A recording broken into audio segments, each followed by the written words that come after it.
Matthew 1:18, this is how the birth of Jesus the Messiah came about. His mother Mary was pledged to be married to Joseph, but before they came together, she was found to be pregnant through the Holy Spirit. And because Joseph, her husband, was faithful to the law, that's the sort of people who lived in Nazareth. We do Shabbat, we make our pilgrimages to Jerusalem, we try to keep the faith of our forebears. Because Joseph, her husband, was faithful to the law, and yet did not want to expose her to public disgrace, he had in mind to divorce her quietly.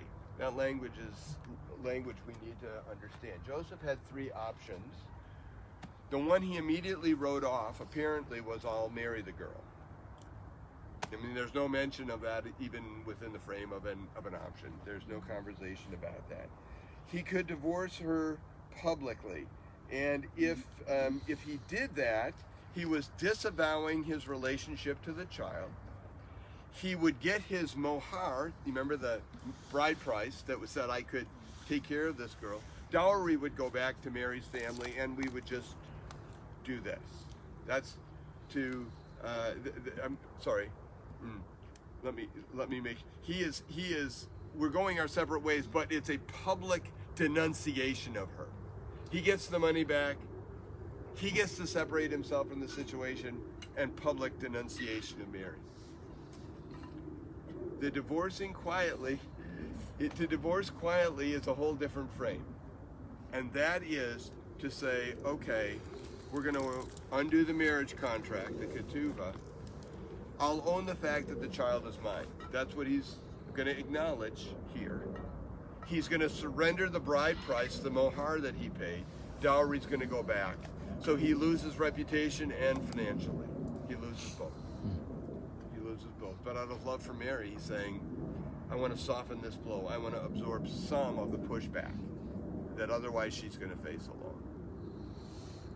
Well, if he does this, it messes everything up because paternity, the tribal affiliation is reckoned through dad, not through mom. And so mom, I think anyway, is a Levite rather than a Judean. And Jesus is the one. Their day comes. Joseph is the one who's going to give Jesus, as adopted father, is going to give Jesus his tribal identity as Judean. Right? But after he had considered this, an angel of the Lord appeared to him in a dream and said, Matthew, son of David, don't be afraid to take Mary home as your wife. Option 3 that he hadn't weighed. Don't be afraid to take Mary home as your wife, because what is conceived in her is from the Holy Spirit.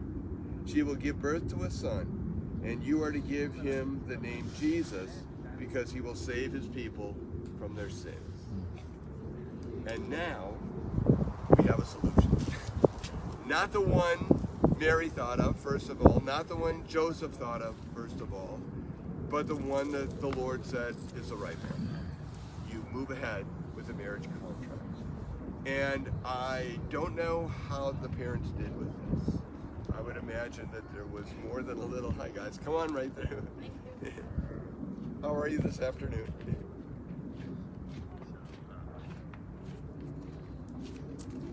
I'm not sure how mom and dad did with this in either case. I generally think the village did not do well with it. How are you doing? Hi. Good to see you. Thanks. Have a nice day. Thanks, you as well.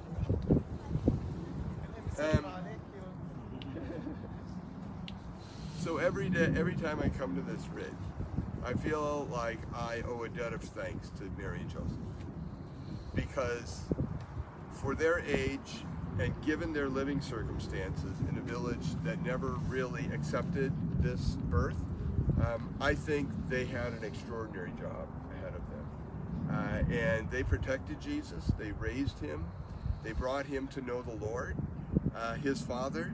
They helped him understand as far as they could the large arc of the plan of salvation that he would become involved in.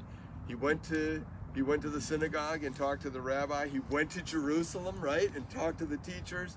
And for 30 years, this community and mom and dad nurtured his and cared for him. And for that, we owe them a huge debt of thanks, a huge debt. because they're the ones who made it possible for Jesus to take that step into the Jordan River and to hear his Father in heaven say, "This is my beloved Son, listen to him." And now we're off to the races with his public ministry. There's one other verse that I'd like to spend a moment with, other than that. And I almost hesitate to leave that because that's so important to think well of that. I want to take you to Matthew 2, verse 23, because it is a geographical prophecy that can be a bit puzzling to folks.